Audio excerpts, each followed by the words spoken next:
You look lonely.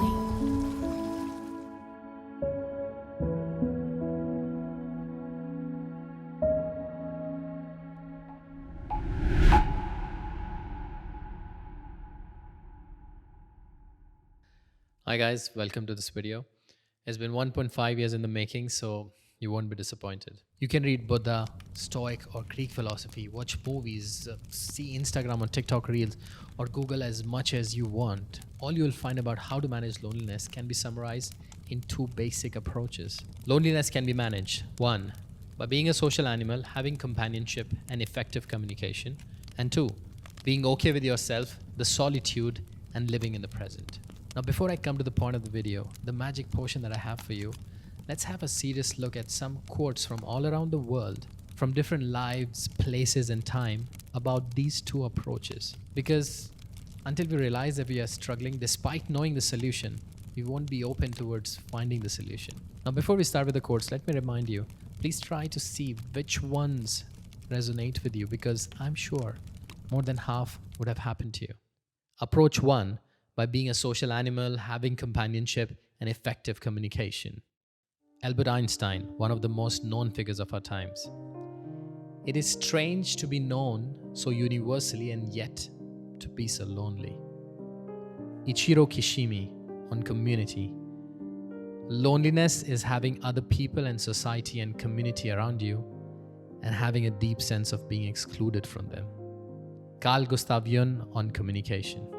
Loneliness doesn't come from having no people around you, but from being unable to communicate the things that seem important to you. Honoré de Balzac on companionship. Solitude is fine, but you need someone to tell that solitude is fine. Charlotte Bronte. The trouble is not that I'm single and likely to stay single, but that I'm lonely and likely to stay lonely. Robin Williams. He said this shortly before he killed himself. I used to think that the worst thing in life was to end up alone. It's not. The worst thing in life is to end up with people who make you feel alone. To summarize, the first approach essentially says it's important to have a social life, but more importantly, having the right people around you, having connection, meaningful connection at the end of the day is more important than success in any other aspect of your life. Approach 2. Being okay with yourself, the solitude, and living in the present. Look at how similar are the views of these great souls. Mark Twain said, "The worst kind of loneliness is not to be comfortable with yourself." Jean-Paul Sartre once said, "If you're lonely when you're alone, you're in bad company." Arthur Schopenhauer goes a step ahead to talk about freedom in solitude. A man can be himself only so long as he's alone, and if he does not love solitude, he will not love freedom. For it is only when he is alone that he is really free. On similar lines, Lao Tzu talked about leaders and the exceptional people. Ordinary men hate solitude, but the master makes use of it, embracing his aloneness, realizing he's one with the whole universe. And finally, the famous quote of Buddha, "Life can only take place in the present moment. If we lose the present moment, we lose life." The second approach can be summarized in the words of the Stoic philosopher Epictetus. He observed that people have difficulties with solitude. Many of them can't even imagine a mode of life where we are living alone. But for most of us, it's obviously inevitable that at some point of our lives, we spend our time alone. Thus, according to him, we should learn to develop a positive relationship with ourselves so we can go through these periods with ease. Moreover, the ability of being alone and running our own affairs makes us independent of other people, thus becoming less needy of their attention or validation or approval.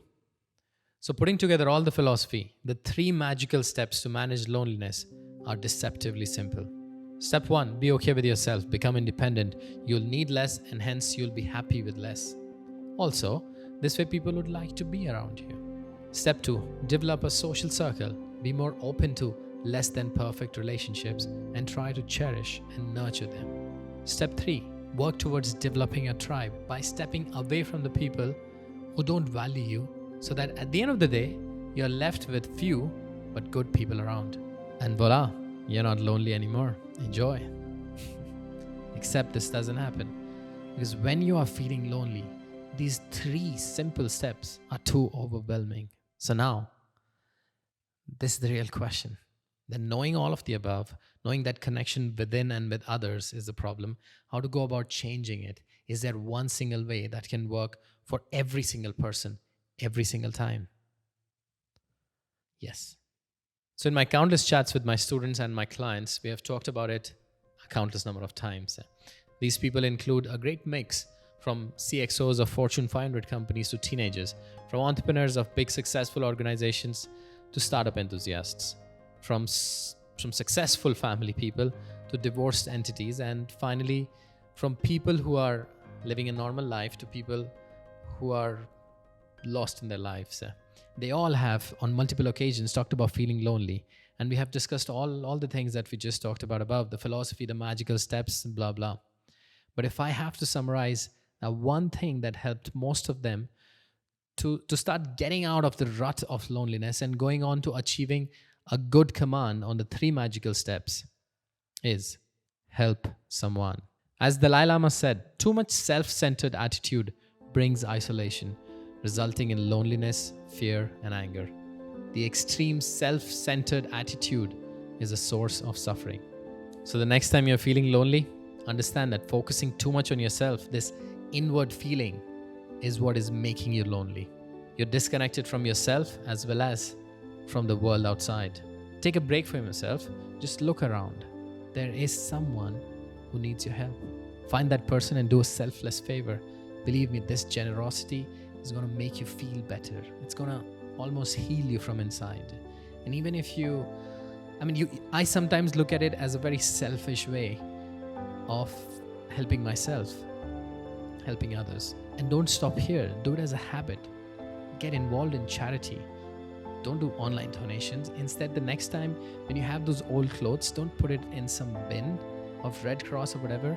Go to the place where you can actually interact with people, volunteer, or simply talk to a friend or a colleague or a family member who you know needs some help. And sometimes the best thing that you can do is just being there for someone and listening to them. And I promise you, you do that, you'll feel good, you'll feel healed, you'll feel connected. And all behold, before you know, the magic will start happening. You're welcome.